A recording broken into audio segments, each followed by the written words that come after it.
In my talk this evening, I shall outline an argument.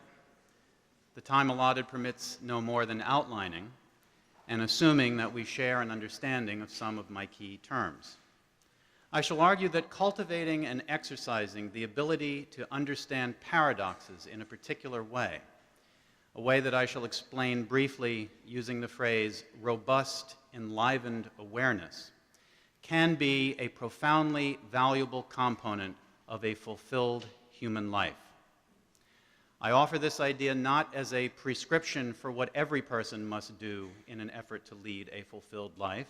Instead, I offer it as an invitation for you all to consider as one thing you might do in your own quests for fulfilled lives, a type of quest that I believe every human being pursues, however consciously, with whatever conception of fulfillment he or she develops or accepts. I offer a simple working definition of the term paradox, which I draw from the justly influential Harvard philosopher Willard Van Orman Quine. Quote, "In general, a paradox is just any conclusion that at first sounds absurd, but that has an argument to sustain it." Let me give you two examples to illustrate what I mean by the term paradox. A simple example is a version of what has been called the liar's paradox. Consider the sentence, "This sentence is false." Ask yourself whether that sentence is itself true or false.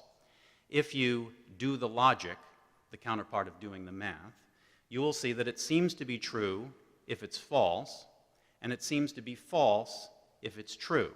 That is, it seems to be true if and only if it's false. My second example comes from Joseph Heller's brilliant novel Catch-22.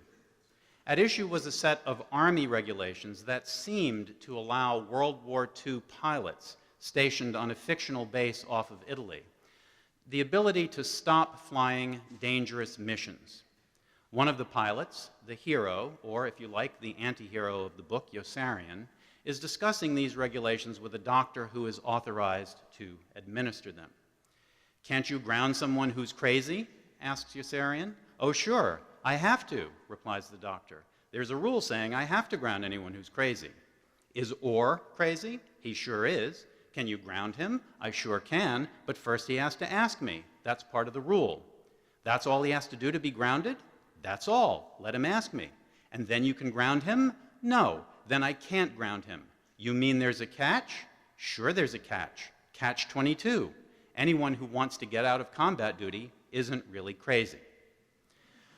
I suggest that there can be a profound value in meeting these paradoxes and others one encounters, including some that one encounters in the real life of our polity, and not just in fictional worlds like those of Alice in Wonderland and Catch-22, by cultivating a mind state that I label robust, enlivened awareness, a conscious, reflective, deliberate, and deliberative rational awareness. Many thinkers from widely differing domains of thought and tradition and time and place have, in my view, labeled and described the mind state I intend to point to with my label, robust, enlivened awareness. I believe that it's the mind state referred to as mindfulness in the traditions of early Buddhist philosophy and psychology. It's also the mind state that Harvard psychologist Ellen Langer has described by the same term, mindfulness, and its antonym, mindlessness, her conception of mindfulness being one that I regard as broader and deeper than the Buddhist concept. It's also the mind state referred to by the Russian formalist theorist of art Viktor Shklovsky in his description of the mind state and process he called defamiliarization, in his argument that art operates by the process of making strange, of defamiliarizing the everyday world, by holding it up in art for a more lively examination, appreciation, investigation, and engagement than is possible with the workaday habitualized perceptions and conceptions on which we tend to rely in everyday life.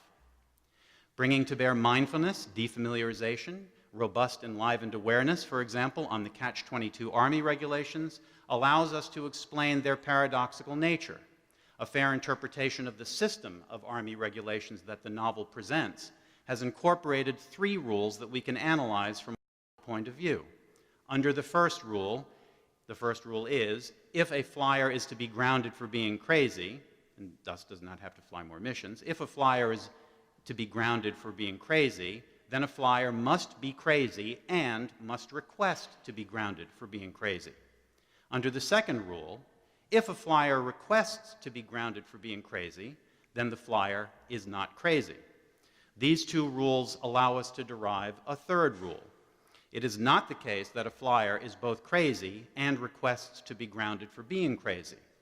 The conclusion is that a set of rules that might look like a humane scheme for excusing a psychologically overwhelmed pilot from having to fly more life-threatening missions actually prevents any pilot from taking advantage of that deceptive bureaucratic beneficence.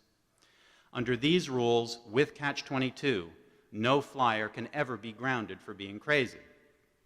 The kind of analysis I just did, defamiliarizing, bringing to bear robust, enlivened awareness on a delightful and frightening paradox, can have value in an individual life for a reason exuberantly identified by the great philosopher Bertrand Russell, whose description of the value of philosophy describes also, as I see it, the value of cultivating this mind state.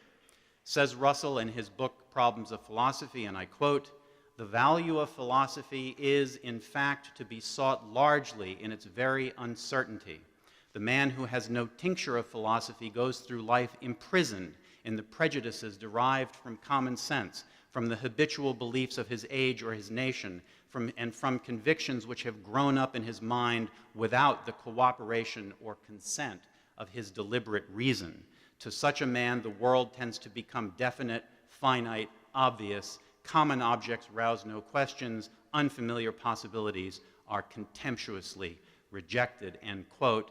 It's hard, if I may say, to trump that description. There is value of cultivating this mind state, I finally suggest, not only for us as individuals, but also for us as citizens of a polity, one of whose prized values is proclaimed to be a government of laws and not of men. I close with this powerful articulation by U.S. District Judge Colleen McMahon, offered in what might well be her own cultivated state of robust, enlivened awareness, in an opinion she wrote in the case of New York Times and ACLU versus the Department of Justice. I again quote, this is from the judge's opinion. "Broadly speaking, New York Times reporters seek disclosure of the precise legal justification for the administration's conclusion that it is lawful for employees or contractors of the United States government to target for killing persons, including specifically United States citizens who are suspected of ties to Al-Qaeda or other terrorist groups. The FOIA requests here in issue implicate serious issues about the limits on the power of the executive branch under the Constitution and laws of the United States, and about whether we are indeed a nation of laws, not of men. The administration has engaged in public discussion of the legality of targeted killing, even of citizens, but in cryptic and imprecise ways, generally without citing to any statute or court decision that justifies its conclusions. However, this court is constrained by law, and under the law, I can only conclude that the government has not violated FOIA, the Freedom of Information Act, by refusing to turn over the documents sought by the FOIA requests, and so cannot be compelled by the court of law, by this court of law, to explain in detail the reasons why its actions do not violate the Constitution and laws of the United States. The Alice in Wonderland nature of this pronouncement is not lost on me, but after careful and extensive consideration, I find myself stuck in a paradoxical situation in which I cannot solve a problem because of contradictory constraints and rules, a veritable catch-22, end quote. I hope that you will accept my invitation to consider cultivating the mind state of robust, enlivened awareness to enhance your lives as individuals and as citizens at that particular crossroad of fulfillment.